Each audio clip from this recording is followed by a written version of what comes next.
Hello everyone, welcome to just IQ। आज हम भारतीय बैंकिंग के स्ट्रक्चर के बारे में डिस्कस करेंगे और साथ में मैं आपको पब्लिक सेक्टर के जो बैंक है उनके बारे में भी बताऊंगा। इससे पहले जो वीडियो आई थी उसमें मैं पेमेंट बैंक के बारे में बता चुका हूं। ये वीडियो आपको एग्ज़ाम के प्रोस्पेक्ट से बहुत हेल्प करेगा। अगर आप हमारे चैनल पर नए हैं तो सब्सक्राइब कर लीजिए, क्योंकि बैंकिंग और एसएससी के एग्ज़ाम के पैटर्न के आधार पर डेली करंट जीके के साथ साथ बैंकिंग और फाइनेंशियल अवेयरनेस भी कवर किए जाते हैं। तो ज़्यादा ना विलंब करते हुए वीडियो स्टार्ट करते हैं। तो सबसे पहले बात करते हैं बैंकिंग स्ट्रक्चर के बारे में। तो सबसे पहले हम बैंकों को चार पार्ट में डिवाइड करते हैं।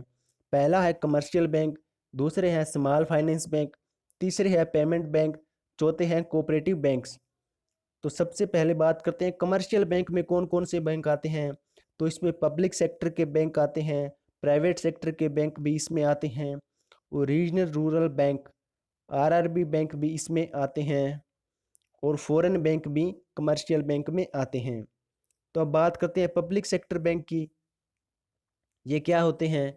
तो इसमें जो 50% से ज़्यादा हिस्सेदारी भारत सरकार की होती है। और अभी बात करें 1 अप्रैल 2020 से, तो कुछ बैंक मर्ज हो गए हैं। उसके बाद अभी 12 बैंक बचे हैं जो पब्लिक सेक्टर बैंक में कार्यरत हैं। अब बात करते हैं प्राइवेट सेक्टर के बैंक की। तो ऐसे बैंक जिनमें 50% से ज़्यादा हिस्सेदारी प्राइवेट कंपनी की होती है या बड़े बड़े लोग हैं उनकी होती है, तो उनको हम प्राइवेट सेक्टर के बैंक बोल सकते हैं। मतलब इनमें भारत सरकार की हिस्सेदारी होती तो है, बट 50% से कम होती है। तो प्राइवेट सेक्टर के बैंक है वो है HDFC बैंक, ICICI बैंक, और ऐसे कई बैंक हैं। नेक्स्ट बात करते हैं RRB बैंक की। तो RRB बैंक की बात करें तो इसमें 50% हिस्सेदारी केंद्र सरकार की होती है, और राज्य सरकार की हिस्सेदारी होती है वो है 15%, और जो स्पॉन्सर बैंक है उनकी हिस्सेदारी 15%। स्पॉन्सर बैंक मतलब RRB को जो स्पॉन्स करने वाले बड़े बैंक होते हैं, जैसे PNB बैंक, कैनरा बैंक, ऐसे बैंक होते हैं। ये छोटे जो ग्रामीण बैंक है उनको स्पॉन्स करते हैं, तो इनकी हिस्सेदारी 35% इनमें होती है। अब बात करते हैं फॉरेन बैंक की। तो फॉरेन बैंक वह बैंक जिनका हेड ऑफिस भारत में न होकर अन्य किसी देश में होता है, उसे फॉरेन ऑफिस बोल सकते हैं। मतलब फॉरेन बैंक वह बैंक जो किसी अन्य देश के बैंक है और भारत में उन्होंने अपनी ब्रांच खोल रखी है, उनको हम फॉरेन बैंक बोलते हैं। और वैसे भारत ने भी कई देशों में जो अपने बड़े बड़े बैंक हैं उन्होंने अपनी ब्रांच खोल रखी है। अब बात करते हैं स्मॉल फाइनेंस बैंक की। तो इसके नाम से ही पता चल रहा है कि स्मॉल फाइनेंस बैंक मतलब फाइनेंस और बैंकिंग से संबंधित ये सुविधा तो देते हैं, बट कुछ लिमिटेड ही दे पाते हैं सुविधा ये। मतलब ये कमर्शियल बैंक है उनकी जितनी नहीं दे पाते, तो इनको हम स्मॉल फाइनेंस बैंक बोल सकते हैं। अब बात करते हैं पेमेंट बैंक की। तो पेमेंट बैंक RBI ने जो लोग हैं वहाँ तक इंटरनेट पहुँचाने के लिए पेमेंट बैंक स्टार्ट किए गए हैं। और अभी बात करें तो 6 पेमेंट बैंक है वह कार्यरत हैं, और यह मैंने एक वीडियो में भी ये मैं बता चुका हूँ। नेक्स्ट बात करते हैं कोऑपरेटिव बैंक की। तो कोऑपरेटिव बैंक में दो प्रकार के बैंक आते हैं। पहले हैं रूरल और दूसरे हैं अर्बन, मतलब शहरी और ग्रामीण क्षेत्र के कोऑपरेटिव बैंक। तो कोऑपरेटिव बैंक है वह अपने अपने राज्य में अलग अलग होते हैं। नेक्स्ट बात करते हैं कि जो पब्लिक सेक्टर के बैंक है उनके हेडक्वार्टर के बारे में। तो इनका हेडक्वार्टर है पब्लिक सेक्टर बैंक का, इनको याद करने में काफ़ी दिक्कत होती है, तो इसके लिए मैंने कुछ इजी ट्रिक बनाई है जिनको आप याद करके इनके जो पब्लिक सेक्टर बैंक है इनके हेडक्वार्टर को याद रख सकते हो। तो सबसे पहले बात करते हैं वह बैंक जिनके नाम बैंक ऑफ इंडिया से ख़त्म होते हैं, उन सभी का हेडक्वार्टर मुंबई में है। एग्जाम्पल बताता हूँ आपको, जैसे bank of India, central bank of India, state bank of India, reserve bank of India और यूनियन बैंक ऑफ इंडिया, इन सभी का हेडक्वार्टर मुंबई में है, क्योंकि इनका जो नाम है वो बैंक ऑफ इंडिया से ख़त्म हो रहा है। नेक्स्ट बात करते हैं वह बैंक जो इंडिया से स्टार्ट होते हैं, उन सभी का हेडक्वार्टर चेन्नई में है। जैसे Indian bank, Indian overseas bank, तो इन सभी का हेडक्वार्टर चेन्नई तमिलनाडु में है। नेक्स्ट बात करते हैं वह बैंक जिनका नाम पंजाब से स्टार्ट होता है, उनका हेडक्वार्टर नई दिल्ली में है। जैसे Punjab national bank, Punjab and Sind bank, तो इन दोनों का हेडक्वार्टर नई दिल्ली में है। तो इस ट्रिक के बाद 4-5 बैंक बचते हैं, उनको उनके जो हेडक्वार्टर है आपको याद करने पड़ेंगे। तो सबसे पहले बात करते हैं अपने पब्लिक सेक्टर बैंक में बैंक ऑफ बड़ौदा की।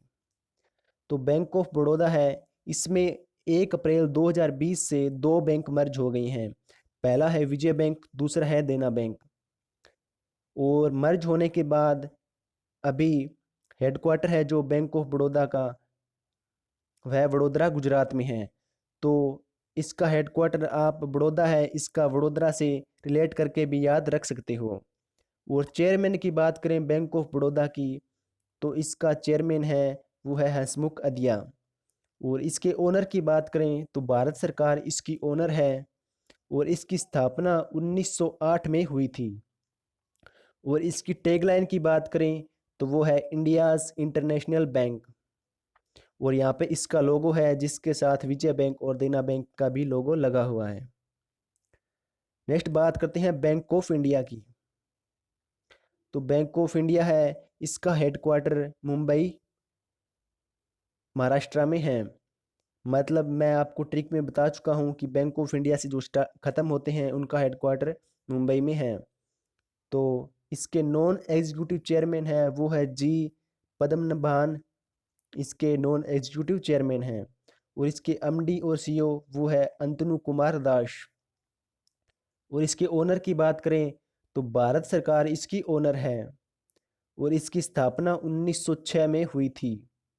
और इसकी टैगलाइन है बैंक ऑफ इंडिया की वो है रिलेशनशिप बियॉन्ड बैंकिंग। और यहाँ पे इसका लोगो आप देख सकते हैं। नेक्स्ट बात करते हैं बैंक ऑफ महाराष्ट्र की। तो इसका भी मैंने हेडक्वार्टर ट्रिक में नहीं बताया है। इसका भी हेडक्वार्टर आप नाम से रिलेट करके पता कर सकते हो, क्योंकि जो बैंक ऑफ महाराष्ट्र है इसका जो नाम से ही महाराष्ट्र से आप अंदाज़ा लगा सकते हो। तो इसका हेडक्वार्टर पुणे महाराष्ट्र में है। और इसकी स्थापना 1935 में हुई थी। और इसके एमडी और सीईओ वो है ए एस राजीव। और इसके ओनर की बात करें तो भारत सरकार इसकी ओनर है। और इसकी टैगलाइन है वो है एक परिवार एक बैंक, मतलब one family one bank. Next बात करते हैं केनरा बैंक की। तो केनरा बैंक है, इसमें भी एक बैंक है, वो 1 अप्रैल 2020 से मर्ज हो गया है, वो है सिंडिकेट बैंक। यहाँ पे आप लोगों में देख सकते हो नीचे सिंडिकेट बैंक का लोगो लगा हुआ है। और इसका हेडक्वार्टर भी मैंने नहीं बताया है। तो केनरा बैंक है, इसका हेडक्वार्टर बेंगलुरु कर्नाटका में है। और इसकी स्थापना 1906 में हुई थी। और इसके चेयरमैन है वो है टी एन मनोहरन। और इसके एमडी और सीईओ की बात करें तो वो है लिंगम वेंकट प्रभाकर। और इसकी ओनर है वो है भारत सरकार। और इसमें जो मर्ज हुआ है वो है सिंडिकेट बैंक। और इसकी टैगलाइन है वो है टुगेदर वी कैन। नेक्स्ट बात करते हैं सीबीआई की, मतलब सेंट्रल बैंक ऑफ इंडिया की। तो सेंट्रल बैंक ऑफ इंडिया है, इसका हेडक्वार्टर मुंबई महाराष्ट्र में है। और इसकी स्थापना 1911 में हुई थी। और इसके नॉन एग्जीक्यूटिव चेयरमैन है वो है तपन राय। और इसके एमडी और सीईओ है वो है महापात्रा। और इसकी ओनर है वो है भारत सरकार। और इसकी टैगलाइन की बात करें सेंट्रल बैंक ऑफ इंडिया की, तो वो है central to you since 1911, build a better around us. तो ये इसकी टैगलाइन है। और यहाँ पे इसका लोगो आप देख सकते हैं। नेक्स्ट बात करते हैं इंडियन बैंक की। तो ये आप ट्रिक को याद कीजिए, मैंने बताया था जो इंडियन से स्टार्ट होते हैं उनका हेडक्वार्टर चेन्नई तमिलनाडु में है। तो इंडियन बैंक है, इसका हेडक्वार्टर चेन्नई तमिलनाडु में है। और इसकी स्थापना 1907 में हुई थी। और इंडियन बैंक में भी जो इलाहाबाद बैंक है वो 1 अप्रैल 2020 से मर्ज हो गया है। और इसकी ओनर है वो है भारत सरकार। और इसके एमडी और सीईओ वो है पदमजा चुंदुरु, इसके एमडी और सीईओ है। और इसकी टैगलाइन की बात करें तो वो है your own bank, banking that is twice as good, twice as good. Next बात करते हैं इंडियन ओवरसीज बैंक की, मतलब आईओबी की। तो इसका हेडक्वार्टर भी चेन्नई तमिलनाडु में है, क्योंकि ये इंडियन से स्टार्ट हो रहा है। और इसके नॉन एग्जीक्यूटिव चेयरमैन है वो है टीसीए रंगनाथन। और इसके एमडी और सीईओ की बात करें तो वो है करनान शेखर, करनाम शेखर इसके एमडी और सीईओ है। और इसकी ओनर की बात करें तो भारत सरकार इसकी ओनर है। और इसकी स्थापना 1937 में हुई थी। और इसकी टैगलाइन है वो है good people to grow with. और यहाँ पे इसका लोगो आप देख सकते हैं। नेक्स्ट बात करते हैं पंजाब एंड सिंध बैंक की। तो इसका हेडक्वार्टर नई दिल्ली में है, क्योंकि यह पंजाब से स्टार्ट हो रहा है। और मैंने ट्रिक में बताया था कि जो पंजाब से स्टार्ट होते हैं उनका हेडक्वार्टर नई दिल्ली में है। तो पंजाब नेशनल बैंक और पंजाब एंड सिंध बैंक दोनों का हेडक्वार्टर नई दिल्ली में है। और इसकी स्थापना 1908 में हुई थी। और इसकी ओनर है वो है भारत सरकार। और इसके नॉन एग्जीक्यूटिव चेयरमैन है वो है डॉक्टर चरण सिंह। और इसके एमडी और सीईओ की बात करें तो वो है एस हरिशंकर। और इसकी टैगलाइन की बात करें तो वो है where service is a way of life. यहाँ पे इसका लोगो है।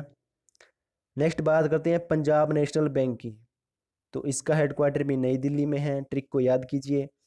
और इसमें भी दो बैंक मर्ज हो गई है 1 अप्रैल 2020 से।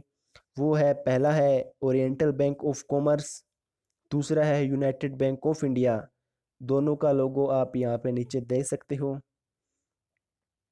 और इसकी स्थापना पंजाब नेशनल बैंक की 1894 में हुई थी। और इसके चेयरमैन है वो है सुनील मेहता। और इसके एमडी और सीईओ वो है मल्लिकार्जुन राव। और इसकी ओनर है वो है भारत सरकार। और इसकी टैगलाइन है the home you can bank upon. ये पंजाब नेशनल बैंक की टैगलाइन है। नेक्स्ट बात करते हैं एसबीआई की, मतलब स्टेट बैंक ऑफ इंडिया। इसका हेडक्वार्टर मुंबई महाराष्ट्र में है।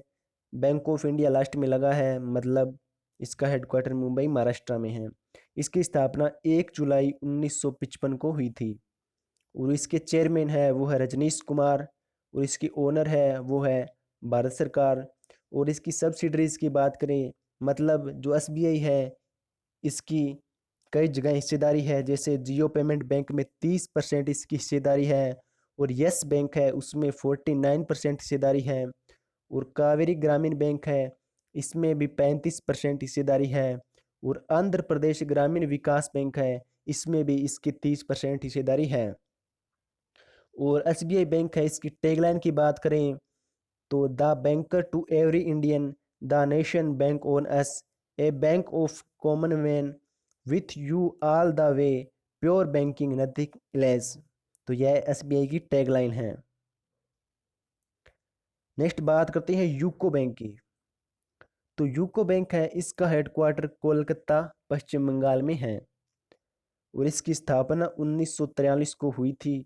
वो इसके एमडी और सीईओ की बात करें तो वह है अतुल कुमार गोयल। नेक्स्ट बात करते हैं इसकी ओनर की, तो वो है भारत सरकार। और इसकी टैगलाइन है honours your trust, honour your trust इसकी टैगलाइन है। और यहाँ पे इसका लोगो है। नेक्स्ट बात करते हैं यूबीआई की, मतलब यूनाइटेड बैंक ऑफ इंडिया। तो इसमें भी 1 अप्रैल 2020 से दो बैंक मर्ज हो गए हैं। पहला है आंध्रा बैंक, दूसरा है कॉरपोरेशन बैंक। यहाँ पे आप नीचे इनका लोगो देख सकते हो। और इनका हेडक्वार्टर की बात करें यूनियन बैंक ऑफ इंडिया की, तो ये बैंक ऑफ इंडिया से ख़त्म हो रहा है, मतलब इसका हेडक्वार्टर मुंबई महाराष्ट्र में है। और इसके एमडी और सीईओ है वो है श्री राज किरण राय जी। और इसकी स्थापना 1919 में हुई थी। और इसकी ओनर है वो है भारत सरकार। और इसके टैगलाइन की बात करें तो वो है good people to bank with. ये यूबीआई की टैगलाइन है। तो ये था आज का वीडियो बैंकिंग स्ट्रक्चर और पब्लिक सेक्टर बैंक पर। कैसा लगा कमेंट करके बताइए। अगर अच्छा लगा तो लाइक कीजिए, शेयर कीजिए और ऐसे बहुत सारी वीडियो पाने के लिए जुड़े रहिए हमारे साथ। Thank you and God bless you.